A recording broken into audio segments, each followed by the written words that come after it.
Hello and welcome to another fun-filled edition of Adam's Music Box, where today I want to answer a question, or at least attempt to answer a question that I've asked myself for almost since as long as I became cognizant of what recorded music was and how records are released. And this is in which period of time or in which decade did music change the most from the beginning of that decade to the end of that decade? Now, obviously, a proviso I'd put on this is that time is fake. It's an artificial construct designed to make our communication easier, but our enlightenment more difficult. So, with that disclaimer out of the way, let's take a look at what happened between roughly 1960 and roughly 1969, because it's my view that in this decade, music changed the most between the beginning and the end of the decade.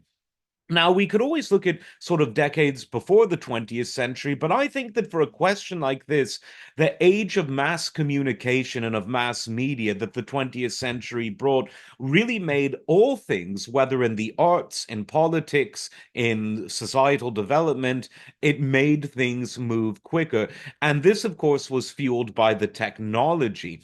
And that's where I kind of begin this answer because I think that it was the technological changes between the beginning and the end of the 60s that changed music more than some of the other developments that were in the air. So just to sort of set the stage, in the early 60s, Blue Moon was a big hit. Blue Moon, you saw me dancing alone. Run Around Sue by Dion, another great one. Stand By Me, wonderful song by Benny King, one of the best songs of all time.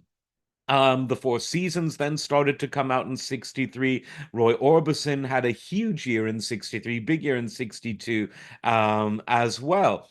And just let me just read off some more of these hits. Connie Francis was big. Brenda Lee was big. The Everly Brothers, the Platters, the Ventures, which were taking things a bit out of the 50s and into the 60s. But as you can see, pop music, while very youthful, because this was the baby boom, and the baby boomers were going from, babies to children to teens.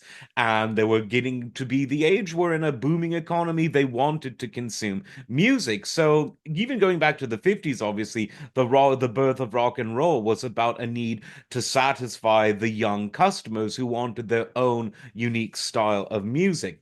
But as the 60s rolled on, a lot of things changed, and we go from I'm sorry, oh so sorry, to Purple Hazel in My Brain. Excuse me while I kiss this guy. Or is it the sky? Depends on whether you ask Frank Zappa.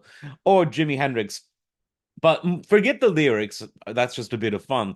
The sound was very different. And that's, of course, why I want to focus on Jimi Hendrix, because no one's guitar was more forward, loud, aggressive, dynamic as Jimmy's was in the late 60s. And look at what else we have. We have things like Pink Floyd, Piper at the Gates of Dawn in the late 60s, Sgt. Pepper's, Procol Harum coming out, King Crimson, Jethro Tull, Led Zeppelin. I mean, music sounded different than it did in the early 60s. And I think the reason was technology. There are other reasons that I'll get to, but I think technology is definitely the main reason. Now, why is that?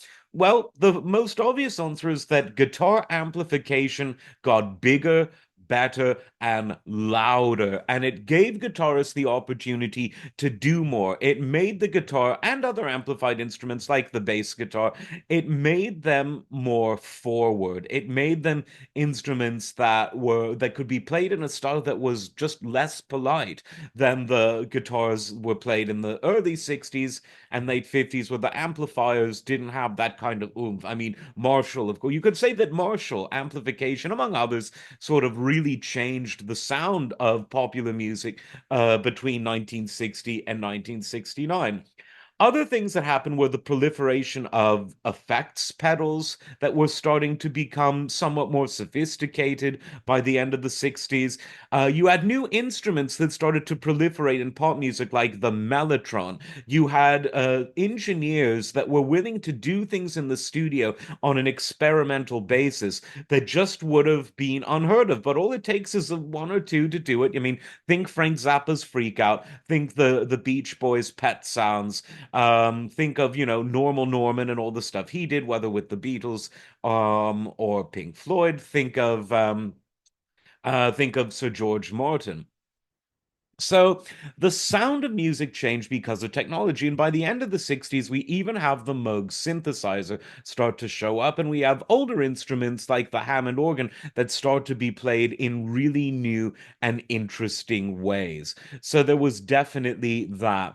Then there were other societal factors. If the First World War, the Great War of 1914 to 1918, changed, I would say, for the worse, European societies that suffered immensely during that totally unnecessary war, then the Vietnam era in the US and in other countries paying attention to US sociology at that time, they felt the need to make different kind of music. There was an impetus to, be different, think different. Make no mistake, Steve Jobs was a child of this era. And a lot of his inspiration came from the sort of late 60s, 70s, early 70s changes in music. So there was a concerted desire to use all of this new musical technology, whether in the studio or on the stage, because the new technologies were coming everywhere, left, right, and center, to make things sound different. And speaking of in studio technology, multi track recording becomes increasingly more sophisticated by the end of the decade because more tracks were being added to the tape machines, new tape heads, more tracks, more of a chance to overdub and to layer and to experiment and to do weird things.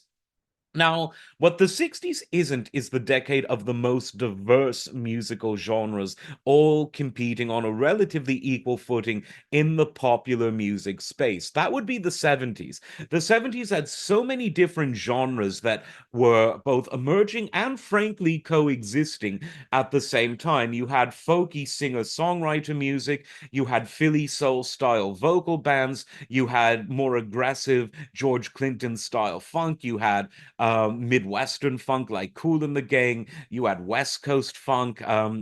Like Confunction, you had progressive rock, yes, ELP Genesis, you had folk rock, you had southern rock, you had country rock, you had blues-based rock, you had neoclassical rock, you had the early heavy metal bands, which were distinct from hard rock, according to me and according to some others.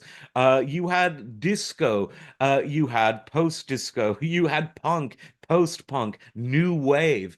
Arguably, some of the new romantic stuff that really went big in the 80s had their basis in the 70s. You had people like Peter Gabriel and Phil Collins experimenting, on Peter Gabriel albums with things like the gated drum sound. It defined the 80s, but it was invented in the late 70s. The 70s was this wonderful time when so many genres of music really coexisted, except in the minds of some journalists where everything has to hate everyone else. But in the real world, a lot of this stuff coexisted. But the 70s, from the beginning and the end, possibly because of the diversity of styles, it's more difficult to say that music changed as much in the 70s as it did in the 60s. Of course, it did. In every decade, that is true. But the shifts in between the early and late 60s, I think, were those more cataclysmic shifts that really changed the way music sounded, which I think makes another interesting point. While musical composition evolves, to be sure, and performance styles evolve, to be sure, it's really the sound of music, not the hills are alive, not that kind of sound of music, but the way music sounds that differentiates between eras because it's the most immediate thing one can pick up on. When one hears a large Wagnerian orchestra, it sounds different than the kinds of orchestras that existed 100 years before Wagner. When one hears King Crimson's Mellotron or Jimi Hendrix's guitar, it's going to sound different than an early 60s vocal band, an early 60s rock and roll band, where everything, the dynamics were a bit more restrained and the sounds were a bit more familiar. And so it really is the sound. And I think more than anything, it's the technology, the instruments we play, the way we play them, the way, at least in the modern era, that we record them. That's what I think. Let me know what you think in the comments. Of course, like and subscribe. That's super important to this channel. Not my rules, YouTube's rules. Don't shoot the messenger and all that. And we will see you next time. Take care.